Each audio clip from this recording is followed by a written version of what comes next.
BJP ಶಾಸಕ ಹಾಗೂ ಮಾಜಿ ಸಚಿವ ಸಿಟಿ ರವಿ ನೇತೃತ್ವದಲ್ಲಿ ಚಿಕ್ಕಮಗಳೂರು ಜನಪ್ರತಿನಿಧಿಗಳು ಸಿಎಂ ಸಿದ್ದರಾಮಯ್ಯನವರನ್ನ ಭೇಟಿ ಮಾಡಿದರು. ಬೆಂಗಳೂರಿನ ಸಿಎಂ ಗೃಹ ಕಚೇರಿ ಕೃಷ್ಣಾದಲ್ಲಿ ಸಿದ್ದರಾಮಯ್ಯ ಅವರನ್ನ ಭೇಟಿ ಮಾಡಿದ ಸಿಟಿ ರವಿ ನೇತೃತ್ವದ ನಿಯೋಗ ಜಿಲ್ಲೆಯ ಸಮಗ್ರ ಅಭಿವೃದ್ಧಿಗೆ ಒತ್ತು ನೀಡುವಂತೆ ಮನವಿ ಮಾಡಿದರು.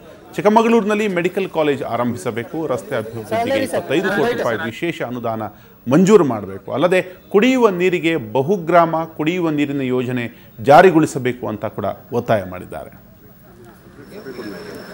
ಅಲ್ಲಿ ದಾಸರಳ್ಳಿ ಕೆರೆ ಮತ್ತು ಮಾದ್ರಸನ್ ಕೆರೆಗೆ ನೀರು ಕೊಡೋದಕ್ಕೆ ಲಿಫ್ಟ್ ಇರಿಗೇಷನ್ ಮಾಡಬೇಕು ಅಂತಕ್ಕಂಥದ್ದು ಒಂದು ಬೇಡಿಕೆ. ಆದರೆ ಮಲ್ಟಿ ವಿಲೇಜ್ ವಾಟರ್ ಸಪ್ಲೈ ಮೂಲಕ ಲಕ್ಯ ಮತ್ತು ಸಕ್ರೆಪಟ್ಟಣ ಭಾಗದ ಹಳ್ಳಿಗಳಿಗೆ ನೀರು ಒದಗಿಸಬೇಕು ಅಂತಕ್ಕಂಥ 58 ಕೋಟಿ ರೂಪಾಯಿಗಳ ಪ್ರಸ್ತಾವನೆ ರಾಜ್ಯದ ಮುಂದಿದೆ.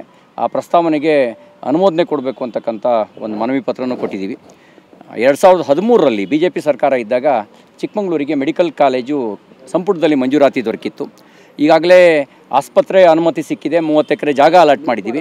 ಇವರು 2 ಬಾರಿ ಮುಖ್ಯಮಂತ್ರಿಗಳು ವಿಧಾನಸಭೆಯಲ್ಲಿ ಮುಂದಿನ ವರ್ಷ ಕೊಡ್ತೀನಿ ಅಂತ ಸದನದಲ್ಲಿ ಉತ್ತರ ಕೊಟ್ಟಿದ್ದಾರೆ. ಈ ಬಾರಿ ನೀವು ಸೇರಿಸಬೇಕು ಅಂತಕ್ಕಂಥ ಒತ್ತಾಯವನ್ನು ಕೂಡ ಮಾಡಿದ್ದೇವೆ. ಇದಲ್ಲದೆ ಚಿಕ್ಕಮಗಳೂರು ನಗರಸಭೆಗೆ ವಿಶೇಷ ನಿಧಿಯನ್ನು ಒಳಚರಂಡಿ ಕೆಲಸ ಆಗ್ತಿರೋದ್ರಿಂದ ರಸ್ತೆ ಎಲ್ಲ ಅವ್ಯವಸ್ಥೆ ಆಗಿದೆ. ಹಾಗಾಗಿ ವಿಶೇಷ ನಿಧಿ 25 ಕೋಟಿ ರೂಪಾಯಿ ಕೊಡಬೇಕು ಅಂತಕ್ಕಂಥ ಬೇಡಿಕೆ